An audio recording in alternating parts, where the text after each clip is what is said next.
Hey guys, Rick Shaw here. It's a nice evening, and in keeping with our theme that we've been going on about dangers. Hi, Bob. Dangers to the expats. I thought of a few more things that I don't see too many other channels talking about, but we talked about the quality of the water and the ice and all that stuff. But another major thing you got to get, and this gets people quick here.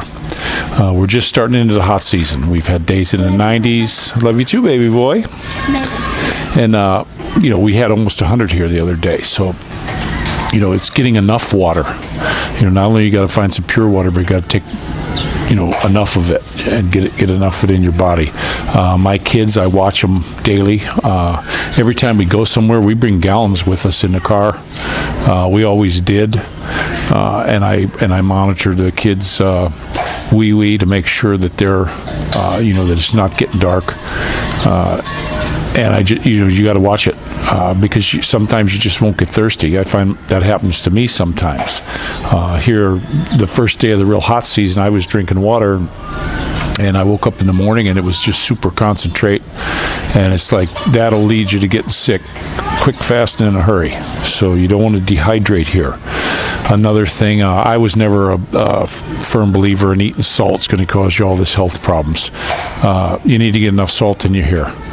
I know when I sweat, I sweat like crazy. The other day I drank a couple gallons of water, and it still wasn't enough because I sweat so much. They call me Rain Man. I drip a lot, but the salt was coming out. The minerals were coming out. So in this time of heat, it's good to take a mineral supplement because you sweat your minerals out, and make sure you're getting enough salt because that's that can get real dangerous big time for you here. I wrote a couple things down talking about with the water and stuff. Another thing that's good to do, this isn't really a danger, but it's just a tip. While you're here, if you're just visiting or plan to stay, take advantage of the cheap fruit here. If you go into the grocery stores, S&M or Walter Marts and all that, there's no cheap fruit in there.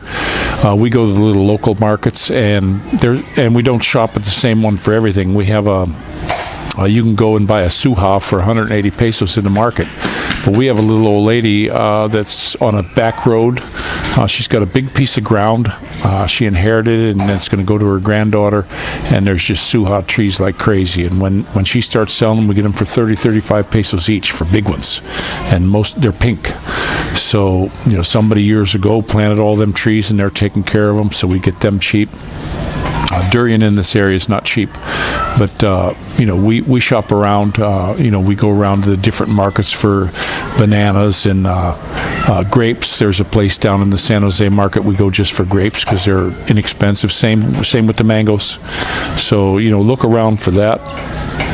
I was going to tell you another thing that come up. One of my messenger guys wanted me to mention it because I mentioned it in the video before, but I got a lot of new guys, so I want to tell you, if you come here and you want to get them made, be real careful. I never heard of anything about them stealing or anything like that. If you know the people, and it's not too bad. That isn't a big problem that I've heard of anyway. Could be, but I haven't heard of any. But we moved in a place one time, and there was a maid, and my wife befriended her the first day. And by the third day, the people that she worked for, we knew how much they made, what they did.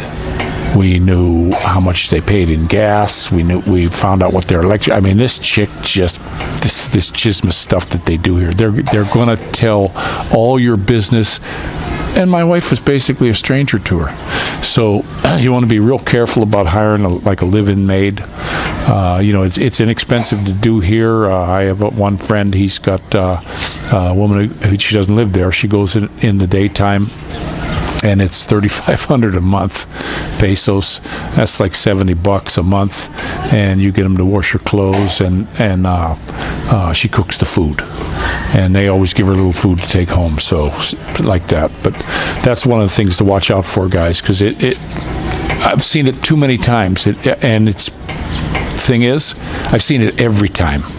Okay, every time we know somebody who has a maid live in or like that, they'll just start doing this to everybody. So if you don't want your business known all over this entire country, stay away from that.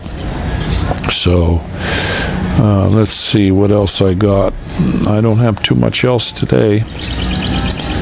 That's pretty much it. Just about make sure you get enough salt. But that's what I was thinking of, and I thought I would run it. This would be a real short one for a lot of you new guys. I'm really happy that we're getting a lot of views on them on the channel right now. I get a ton of good comments. I thank all the tips I'm getting from you guys. We were talking about getting a dog here pretty soon. I either want a pit or I want a short-haired Labrador. I just haven't found one yet. I did find a place that had pits, but it's like line bred, and that's going to be a headache. So I'm kind of leery of that guy that has them. So we kind of backed off of that one, but we're still looking. We're not too worried about like price or anything like that. I know if people who raise dogs and do it right, they can be expensive. I used to raise hunting dogs and stuff, so I understand that. But I got a good tip from a fellow that talked about the new flea medicine that it's taken internally. I didn't know that. It's been a while since we had dogs here because of all the fleas and ticks and stuff, and I didn't want them coming in and getting in the kids. But my next dog is going to be pretty much a house dog. It's going to go out when we go out, and it's that's the way it's going to be. And I had my pity I had before. I take her out in the morning, feed her, take her out in the morning, fed her once a day. She'd poo, and I'd take her in and wash her butt in the tub. I had a tub in the downstairs, fill it up with water and wash her butt, give her a good cleaning every day. She loved it. Once you get them used to it, they expect it. So, that's the kind of dog we're looking for. But I see our Tudors across the street. That's the Tudor Mobile, the little pink one. We got the kids just doing this weekend, so they're off this week. But do that, and make sure, just absolutely 100% make sure you're getting plenty of water, because this place will dry you out in a hurry. The other thing, we've had plenty of friends. One of my friends, his name was Eamon, 28 years old, died of kidney failure. Didn't know anything about it until he passed away. He needed dialysis. That nobody ever came and said anything to us. I was real sad to hear that, and that was just bad news all around. But we've known many people here who died of kidney failure. It's because they go year after year dehydration. Their kidneys just aren't going. Plus, another thing here in the Philippines, the people drink so much pop. I can't believe when you see a lot of these kids around here, they don't have a water that they're bringing with them. They got a pop. My kids, it's a treat. It's something that they get very rarely. We don't buy them pop. You want something, drink water. I got milk in here for them. I got some juice for them. Not this. And you got to watch the juices here when you read the labels, because most of them, the first ingredient is water, sweeteners, high fructose corn syrup, and all that. A lot of stuff. Even the milk here. Be careful of the milk, because it's not milk. They'll say first ingredient, hydrogenated vegetable oil. So you got to read the labels, guys. You got to be real careful, because the stuff they give you here, just that in itself will kill you. So, but if you're coming here and going to have kids and stuff, you got to watch out for that. My wife and I don't do too much milk. But there's a lot of stuff here. A big thing here is Eden cheese. It's not cheese, guys. Read the label. It is not cheese. You can get the Kraft cheddar stuff here that's cheese. I buy cream cheese for the kids too. We buy real butter. We don't mess with margarine or anything like that. So, when you get into these stores and you're buying things, read the labels. Be very careful with everything you buy, because they can say all kinds of things on there. You go to the Nestle here, fresh milk.